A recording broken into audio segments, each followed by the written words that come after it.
Greetings, Pogans. Welcome to another episode of the Polygon Pilgrimage, and today we're going to be making some animated character portraits. Now, I had a request come in, and this is very similar to what you'll see in a lot of games, but the request came in, he said it's similar to the way that the Lego games work, which I'm very familiar with because my wife and I play them all the time.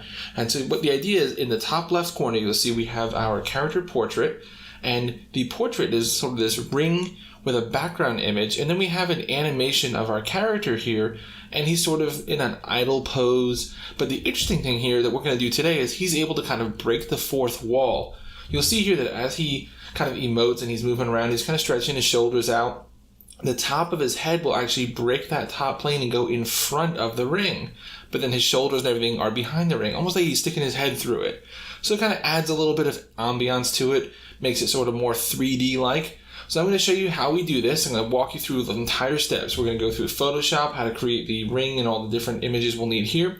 We'll go to Mixamo and download the character, and then I'll show you here inside of Unity how we're going to make the actual setup work. Okay, so let's go ahead and stop the play here. We'll come back into our world here. So as you can see here, I have the entire world. I have a little bit of a world I built here just inside with Pro Builders, just to kind of build a little bit of a level to show off based upon our level, and then here's our UI. If we look at it, it's actually fairly simple. If you ignore all of this, because this is all related to the level, it's essentially, and this is a copy for this guy, we have a copy of our model in the world who is going to be down here where we never see him, kind of underneath the world. You know, the player will never see this, and we have a camera that is producing a rendered to texture image. We have some lights just to kind of make this an even tone, and then our UI, which is crazy big, and up here you can see here if I zoom way back on our world, this is our UI, and our UI is essentially an image with a masking, and then we're showing this character in front of different layers. So if we look at it pretty quickly here, and we'll go over this step by step, don't worry. So we have the actual portrait, which is this sort of a container, the background, which is this here, we have the ring, which is on top of that. Then we have the mask, which we'll talk about how the mask works. And then our character is actually that image, which gets captured in real time. So we're going to keep this here, but I'm going to redo all of this with you. So to begin with, we need to go into Mixamo and Photoshop and gather sort of our resources and bring them here into Unity so that we can start building this together. So let's go ahead and look at Mixamo. So let's bring that up. So here's Mixamo.com, and if you guys are not familiar with, this is a fantastic site. It's free to sign up, and you can download animations. You can download these free characters, okay? So it was on here. What I did was in the top left corner here, I just typed the word idle, I-D-L-E, enter. And this will give you idle animations. And if you click each of these, they have different idles, and I'll show you over here. This is a pretty good one. This is a little too much head movement for what we're doing here. You see his head goes really far back. If I click this one, he kind of shuffles his feet, and again, a lot of head movement. So what you want is something that is kind of a subtle movement to it. I did one, I think was down here, it was like a warrior idol, somewhere around this. You can pick any one that you like, really, but just make sure that it's not a ton of head movement. Something like this is pretty good. This is pretty good because you see the head is clearly moving. He's breathing, the body is moving, but you're not getting a ton of wild axes movement, you know? So that's a pretty good one. I think it was somewhere around here that I kept and just said that was pretty good for me. Here's a dwarf idol. He's a little fanning himself there. So there's all kinds of animations here. So pick one that you like, and then what you're going to do is go up here to download. And the only thing you need to choose here is under Format, choose FBX for Unity, okay? And then you're going to hit Download. I've already done that, so I'm not going to do it again here, but we're going to download that character, and there we go. Now, with that complete, we can bring that into our world, and if you see here, mine is called Ybot Warrior Idol. So that's where he is there, and I'll go over all the settings for this. But for now, we've chosen our character from Mixamo. Now let's jump over to Photoshop. We're going to create the other elements that we need, all of these things here. Okay, so here we are inside of Photoshop, and I've created a new image, and this new image is 512 by 512. I made my image rather large because I wanted to have a lot of pixel depth on the screen. I want to make sure that it was very crisp. So here's all the different layers it takes to make this. It's not really a whole lot, so let's just go ahead and start building together. And I'm going to build this above our example here. So my example is down here. We can rely on it. We can follow it as an example. So the first thing I need to do is set up these grid lines. And these lines are, if you have not turned on the ability to see the grid, I believe that's under View Rulers. Yeah, right there. So again, View Rulers, these will appear. Then if I click in here and hold and drag, it's now going to create this line. And whenever I get rid of that line, you'll notice when I do something like a selection, it will kind of, oh, well, I'm outside of the range here, but it will respect that range. So if I select from inside here, you see it's snapping to those lines. So that's what we want. So let's get rid of that. So what we're going to do here is drag these lines, and once you get rid of them, once you stop moving them, you can actually hover over it and click and drag again. So don't worry about getting it perfect the first time. So we're going to drag these lines and snap them to the edges of our box here. So I'm going to go from the left, snap here. That's where I got this line. From the left again, go all the way to this line. It will snap for me. Top, put one here. Bottom, put one here. And I'm going to put just one in the middle, across the middle horizontally. So I have all those lines. Okay. Now, we're going to create a new layer. And I'm going to go to my circle tool. And I'm going to say, let's make a black circle to start with. And I'm going to start in this corner. I'm going to click and hold Shift and go all the way to the corners and release. Now I have my circle. Now this is going to be our outermost circle, and we don't want it to go all the way to the edges. You can get some clipping and it looks a little weird, all right? So what we're going to do is I'm going to hit Control T, which is the transform shortcut. I'm going to lock the two height and width by pressing right there, and I'm going to make this 98 and hit Enter twice. Now that brought it in to 98% of its normal size, which gives us just a little bit of space here and here along the edge. Perfect, so we don't get that clipping. All right, so we're going to make a duplicate of this, the shortcut for which is Control J, or you can click and drag and drop them on this button here, and it will make a new of the same thing you have in your selection right now in your hand here, and then we'll make a duplicate as well. So I'm going to go to the duplicate, which is on top, and I'm going to hit Control T again. I'm going to lock this again, and I'm going to go to 80% of my original. So 80, Enter twice. There you go. So we have our two circles now, but we need to solidify these. These are still shapes. So what I'm going to do is create a new layer twice. I'm going to select each of these, click a new layer, select each one at a time, this guy and the new layer above them, and I'm going to hold Control and press E, and that will flatten that image. Again here, this guy and the one above him, flatten that image. So now this is just a set of pixels now. So now we can actually use this to start cutting things out and to make selections. It's a lot easier than with the shape we had before, which is great for fidelity, but we want to start making things now. All right, so to make our ring, what we're going to do is it's a combination of these. So I'm going to hold Control and Shift and click, and I'll get this. And if I hold Control and Alt and click this guy, then I have selected the first one, and then I have made a subtraction selection from the second. So we selected all of the background by holding Control and Shift and click, and then holding Control and Alt and clicking here. I said I want to take my selection, now remove from that selection everything you see here. So now with that selection in place, I'm going to hit the plus button again to make a new layer, and let's go to white, and I'm going to go to my brush, which is nice and big. Make it nice and big. You can change the size by hitting the bracket keys, left and right bracket, to make it bigger or smaller. And I'm going to just click and drag and fill that all in. There we go. So that's our outer ring. So I'm going to name this ring. There we go. So I'll drop my selection. Now you'll notice with my other ring, if I hide this one and bring the other ring up, with my other ring, we already have a whole bunch of settings on this. So what I'm going to do is copy this, and I'm going to go through them with you. So copy layer style. Let's take a look at what we have. Those are the effects. So I go up here and I'm going to paste layer style. You'll see it instantly snaps, and I have all the settings, but what are those settings? Let's take a look. So I'm going to go in here. First setting on the list is drop shadow. So this is set to multiply with an opacity of 75, an angle of 90, distance of 2, and a size of 4. Just a little bit of a drop shadow underneath the whole thing. Down to bevel and emboss, I've selected that, and we have inner bevel, smooth. Most of this is default. Size 5, I didn't change any of this. Shading, angle, 90, 30, altitude, that's fine. Come down to color overlay, and I chose multiply, and I chose a color. I just chose something up in this range, looked nice. There we go. Gradient overlay. So this is multiply 50%. And I have altered this, but first let's set the style to radial. And then let's go into here. So what I've done here is I've selected these. Because this is a ring, it actually works from the center of the image. And this starts at the 80 percentile and works our way out to 100. So you'll notice this to here really doesn't matter at all. But I made a little marker here at 80. And you can do that just by clicking here. And if you click and drag and pull down, I'll get rid of it.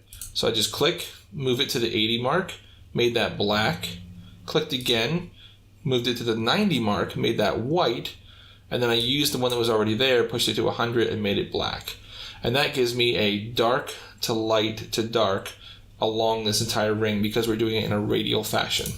There we go. And again, 90 degree angle, doesn't really matter for radial, but there you go. Now my pattern overlay, I just chose a pattern. It's just a little subtle pattern here. It's really up to you. The one I chose, let's see, does it show me which one I even chose? It was called Marbled. Let's see, somewhere in here. There's a hover? Yeah, Marbled. 128 by 127 pixels, grayscale. It's one of the default ones. I just like the little subtle pattern it gave us. Okay, so that's it. We're not going to spend too much worry about that. That guy's all set. He's all done. So then we need to make 2 masks, okay? So we're going to make a portrait background mask, and we're going to make a mask that is called mid-top. And if I look at Unity for our example here, I believe that's all we used. Let's see, mid-top. Yeah, that's all we need. Okay, good. So the next mask we're going to make is very simple. It's just the whole thing. And I don't think I even use that in Unity. Let's make sure again. I don't even think I use that. You don't really have to. No. So we'll just worry about the one, but we're going to do the background image because we do need that. Okay, so we're going to make a new image. There we go. And I'm going to come down here and I'm going to unhide our black circle here, and I'm going to hold Control and Shift again and click to get that selection. Go up to the top here, and let's call this our portrait background. Portrait background. And I'm going to fill this in with white again. So click and drag and fill it in with white. And then let's move it beneath our ring. Okay, so there you go. Now we want to just some kind of a nice background here. You can do whatever you want for this background. I'm going to take a look at what I did here and copy this. So copy layer style, paste layer style. I just did that because it looks pretty nice and it's very simple. Let's take a look. It's only one option. It's the inner glow. So inner glow, normal, 100% opacity, black color, softer, choke of 0, and a size of 200 pixels. That's it. That's what does that effect. So there we go. We're halfway there. So now we need one more layer, which is going to be our mask. So I'm going to click this, and let's call this mid-top. So this mask is very special, and it's going to allow that a special effect of the top of his head to come in front of all this, all right? So we need to do 2 things. One, we do need this inner circle, so I'm going to unhide that again. And even though we can't see it, even though I can't see it, I have it selected, so I'm going to hold Control and Shift and click, and that will give me that selection, all right? Then what I'm going to do is I'm going to go to my marquee and set this to additive. And so it's the second option here, additive, and I'm going to add to that selection everything from the top corner all the way over across. There you go. I'm just going to make sure I got that because it seemed a little, yeah, there we go. So I've added that to it. Now this is going to look crazy at first, but if I go here and I choose white for my color now, let's go ahead and paint on this layer, and you'll see what it's going to look like in a second. Let's do that. Now if I hide the ring and the background and all these, and let's hide everything from here. You'll see this is what we are left with. You see where the white is? So this is what we're going to mask out so then the guy can have his head on top of everything. Okay? Excellent. So deselect that. So really we just need these 3 things to be exported now. So we're just going to export each of these and bring them into Unity. What you want to do is save out as a PNG. So I'm going to do save as. And let's put it in my project here. It's under new volume. Let's see, I'm under Unity projects. This is Pilgrimage Examples, and we are in the character portrait. There you go, see character portrait example. So let's do that. And if I say PNG, you'll see where the other ones are. The other ones are already here. So this is the portrait background is what we're saving. So I'll call this something new. So export, just so that I don't overwrite anything. And I'm going to say save and say okay. So you're going to do that for each of your 3 layers here. And I would do them individually. So hide everything else and just do the ring by itself. Your mid-top, this is actually mid-top mask. I like to name them to know that this is a mask and this is how it should be used. And then our portrait background. So export all 3 of those. And then let's go back into Unity. There we go, Unity. There we are. So your images are going to come in here, and you'll notice that when I click on each of these, you can see how it's showing the transparency. That's only going to work once you've set it up properly, all right? So this is our export, the one that we just imported. You notice it looks kind of weird, right? You see how these corners have these weird white spots? Well, it's trying to figure out how it should do compression. So all you have to do is up here under the default, change it to say Sprite, 2D, and UI, and say apply. And you'll notice it'll fix it all up. There we go. So this one I can't really use, but the other 3 I have here. And I've named them CP for Character Portrait, Tutorial. So I have my mid-bottom mask. I have my mid-top mask. That's the only one we're actually going to use. This one I was trying something different, so you can ignore that guy. CP Toot mid-top mask, CP Toot ring, and the Toot background. Okay. So with that complete, let's take a look at how we're going to create this. So I'm going to redo this down here so that we can follow along, okay? So this guy up here, I'm going to just hide the whole thing. Hide everything under this guy, which I think I need to take some of this out of that in order for that to work. Yeah, let's take some of this out. There we go. There we go. So now if we go to the game view, we should see our world and our character, you know, in our game. And now we want to add the cool thing in the corner, and we don't have anything just yet. Okay. So now we're going to add a canvas. So I'm going to say right click, and you can do UI canvas through here, or you can also do up here game object UI canvas as well. Either way. So here's my canvas. All right. And let's take a look at it. It's really big, and it's all set up there.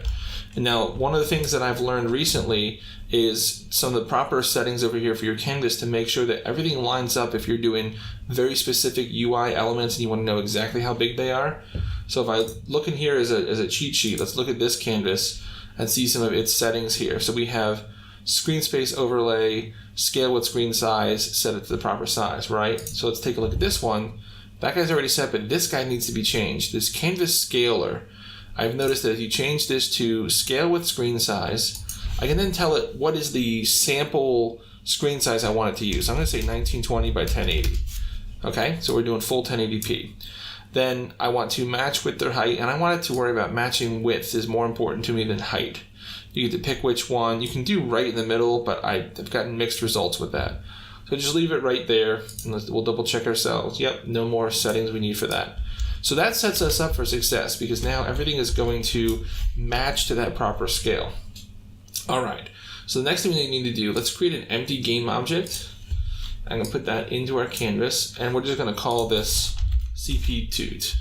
So this is the full character portrait system as far as the UI is concerned inside of our tutorial. And you can see in our example up here, that is, we called it character portrait to begin with, okay?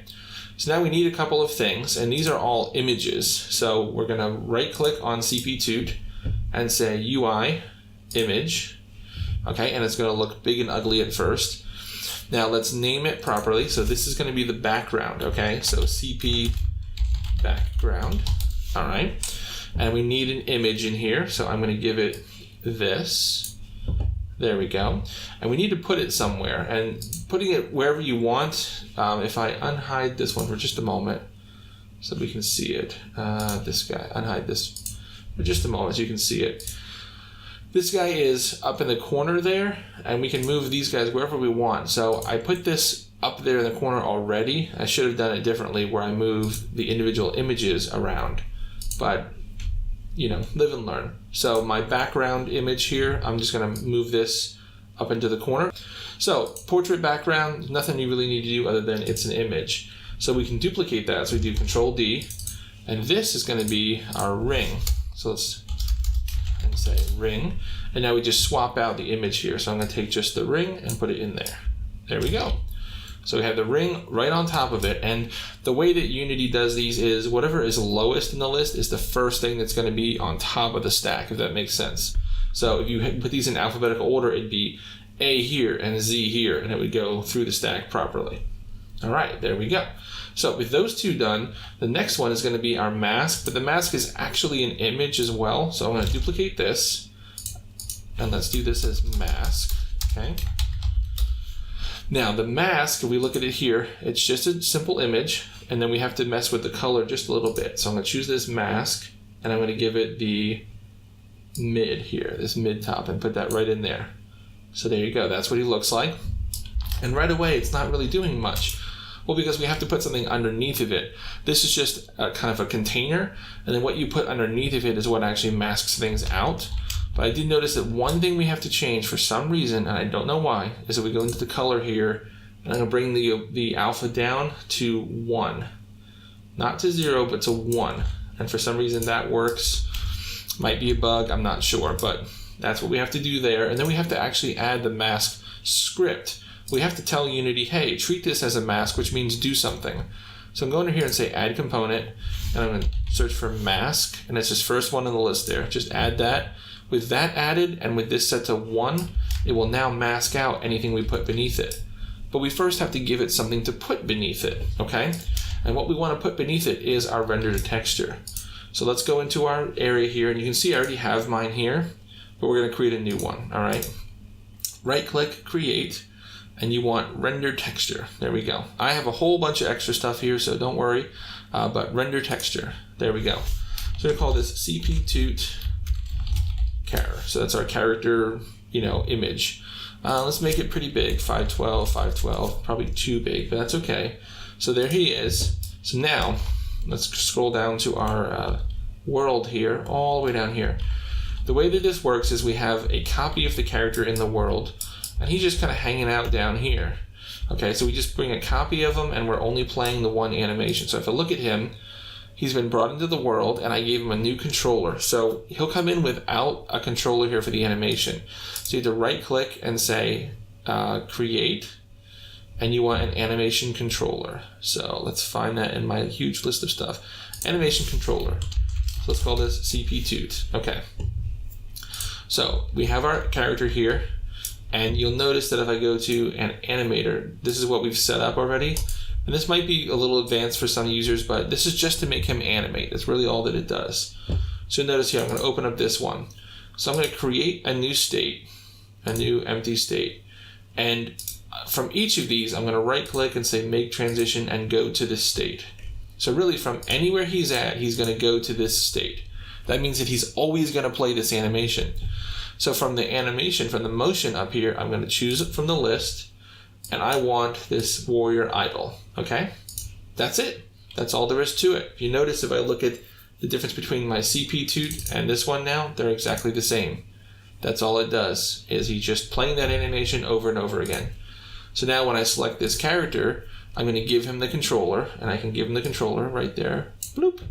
And then I just say apply root motion, always animate, and he will just animate forever to his heart's delight. So if I hit play here, I need to actually, yeah, he's working now, but let me do, instead of game, let's do maximize on play is off so I can show you him in the world. So I go to the scene view, you can see him animating now. So there he is, he's moving, see? So all he's going to do is play his animation over and over again. So that's all good, and we're not here yet, so I wanted to show you one piece at a time. So that's working. We have our character in the world, and he's got his animation. That's all he does over and over again. So then we're going to create this camera in front of him. So this is a new camera, and you can name it anything. I should really name this render texture camera. You do like that, camera, RT camera. This camera is going to have something special about it. In every camera, you'll see this target texture. There's a slot here for that. So we're going to take this CP Toot character that we made and put it in there. There we go. CP Toot character is now being created by this camera's target texture. So every frame, this camera is going to create a texture and then overwrite this file with that texture, basically. So now if I hit play, you'll notice that it's not going to work because it's no longer, there's nothing being shown there, right? Because I'm pointing to the wrong file here for what we've got going on, but we're going to fix that. Now, if we go back to our, all the way back up here, we have this guy, right? Now, with our mask, we have something for him to mask out, right? Okay, so under here, you'll notice we have this character, but this is an image, but it's using a material, and we have to do a material for it. So here, I'm gonna right click and say, Control D to create a new file, a new image. So this is an image. So CP character. Okay. He does not need the mask script, so we'll get rid of that. So we'll just remove component on that guy. There we go. We want his alpha to be all the way up, of course. And we want him to be underneath the mask. So he's a child of the mask. All right. But he's going to need a different kind of thing. We can't do just an image for that. It's not going to be good enough. So let's say none for that. So we're going to give him a material. Special material, and you'll see I made a material here. This is a UI unlit detail. So if I right click and say create material, and let's call this CP, and this is our special material for the render to texture show up. So we'll say render to texture show. This is just to make it show up. Let's change this to UI unlit detail. Okay, that's all there is to it. Now I'm going to take our CP2 character here and put him in that slot. And what that means now is that this material is going to grab that from this texture every frame. This texture is made from what the camera is looking at every frame. See how this is working? So now we're going to do this character. And now that we have our special material, which is, where did he go? Here he is. Okay, so this guy is going to get this material. So with him in place, sorry for the technical difficulties, and he does still have the stencil, which doesn't make any sense to me, but he works. So we hit play, and now he's back. And there we go. So sorry for the technical difficulties in the middle, but hey, that's the beauty of it is, this is the kind of stuff that I learn, and I go ahead and just try to share it with you guys as I make successes with it. And sometimes there are failures, but hey, that's life. So we have our character now who is being animated by just animations in the world. And then we have a camera that is looking at that guy, and he's going to take that data every frame and apply it to an image that we're going to use in our UI. And by applying that to the UI in total, now we have this sort of animated 3D looking character right there, and it's working right there as we run around the world. We can see that kind of lively look of the guy, and it's great the fact that this animation, he sort of tilts his head forward. That means that he's going to break that fourth wall, so to speak, and it just looks great. So, and if you have any trouble with it, let me know. We'll work out through it together. And I will post the images I use for this on my website, so you'll be able to get to all of these images, these down here that we used during the tutorial itself. The characters, of course, you can get your own characters, or you can go to Mixamo and get them from there. And then everything else here was just an example built using ProBuilder, which will, I hear, soon be part of Unity, so that's awesome. And yeah, I hope this was helpful for you guys. Thank you so much for all your kind attention. We just recently hit 2,000 subs. I'm very excited for that. I'm so excited for what the future holds. We've got all kinds of good stuff coming. This is just the tip of the iceberg. So again, thank you so much for your time, and keep practicing, get better, and I'll see you next time as the pilgrimage continues.